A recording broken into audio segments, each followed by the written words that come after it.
Hi again, welcome back to Engvid.com. I'm Adam.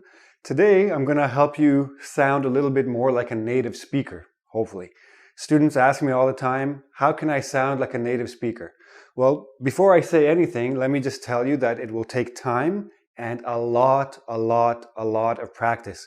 The best way is to live in an English-speaking country, of course, but of course you can do it anywhere. But it takes time, be patient, practice. So we're looking at pronunciation. Let me start with this word, pronunciation, not pronunciation. It is not a pronoun. A pronoun is I, me, my, mine. Pronunciation is how we speak English. So I'm going to give you 3 tips that will help you sound a little bit more like a native speaker. We're going to start with connecting words. Now think about your own language. Whether you're speaking Spanish or Polish or Chinese, you do this in your language as well. When you're speaking fast, you're taking words and you're squeezing them together, you're connecting them. So one word flows into the next word. That's what we're going to do here. You can connect consonants to consonants. What this means, when a word ends in a consonant is B, C, D, F, G, etc. A vowel is A, E, I, O, U. When a word ends in a consonant and the next word begins with the same consonant, drop the first one. So for example, we do not say black coffee. We don't say k. There's only one K. Black coffee. Black coffee. Okay? Practice that. Now, T and D, these are 2 different consonants. But according to the tongue and the mouth, they almost sound the same. So we do the same thing. What do you do? What do you do? But again, another thing you have to keep in mind is when we say it fast, we also don't really say E. We say like a sort of like a small, we don't say, oh, sorry. We say sort of a small E. What do you do? Practice that. What do you do? Strange, huh? No T. What do you do? What do you do? That's how a native speaker would say it naturally. Now, another thing is when a word ends in a consonant and the next word begins in a vowel, make sure you roll it in, right? Roll the consonant into the vowel and separate the syllable before. A syllable is the vowel sounds in a word, okay? So nobody, like native speakers, don't say not at all. Oh no, not at all. We don't say it like that. We say, oh, not at all. Not at all. Not at all, right? The T, so this becomes na, ta, tall. Na, ta, tall. Not at all.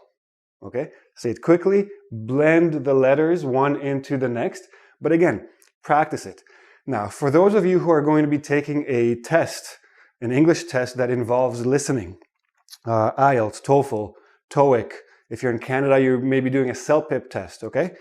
This is going to help you on the listening section as well. This is one of the things they're testing. Somebody on the recording will say, not at all. And you need to cut, not at all. You need to understand the separate words. That's part of the test. So practice speaking it, practice listening to it. Another thing we do is we squeeze some words, okay? Certain words, we don't say all the syllables. We don't even say all the letters. I've heard many students say, comfortable, comfortable. But native speakers, we don't say this part. We don't say the or. We say comf, ta, bull. And notice the last sound is like a small, tiny little I in there. Comfortable. Comfortable. Comfortable. Okay? We don't pronounce the or. Comfortable. No, don't do that. Another word like that, interesting.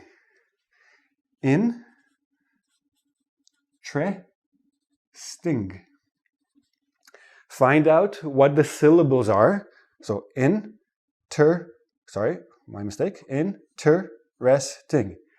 If you want to emphasize something, we have a word called enunciate. When someone wants to emphasize a word, then they enunciate each syllable. They say each syllable separately. Oh, that is very interesting, right? Because I want you to understand that the word is interesting. But in everyday speech, Interesting. Interesting. Interesting. I have 4 syllables. When I actually say it naturally, it becomes 3 syllables, and the T and the R become like a CH, but we'll talk about that next. Another word, every. Every. I don't say every. I don't say this letter E. Every. Every. Everyone. Everything. Every. Okay?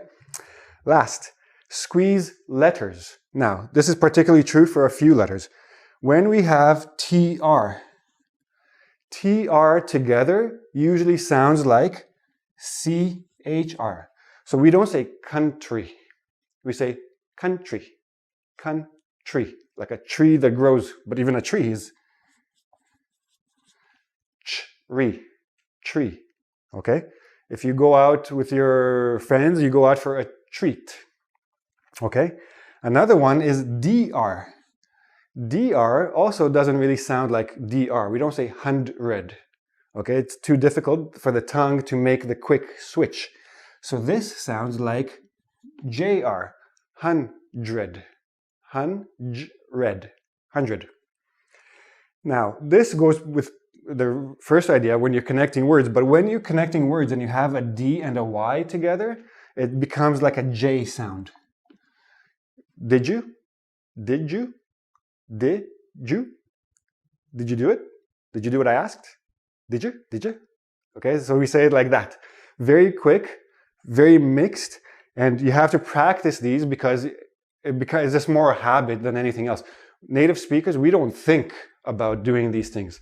It just rolls off the tongue just like that, okay? But also, make sure you do a lot of listening. Listen to TV sitcoms, listen to the radio, lots of things on the internet. TED.com, for example, you can hear native speakers all the time. And what you can do is you can try to do dictation and try to listen and cut the words you hear into the actual separate words that they are. Listen to individual words and try to find their syllables, okay? But again, it's just practice, practice, practice. And of course, at ingvid.com, if you go to the search box at the top of the site, we have a few more, we have quite a few more pronunciation lessons. You can go there and become a more natural speaker of English, okay? Thank you for joining me today. Please go to the YouTube channel, my channel on YouTube, subscribe, and I will see you again really soon. Bye.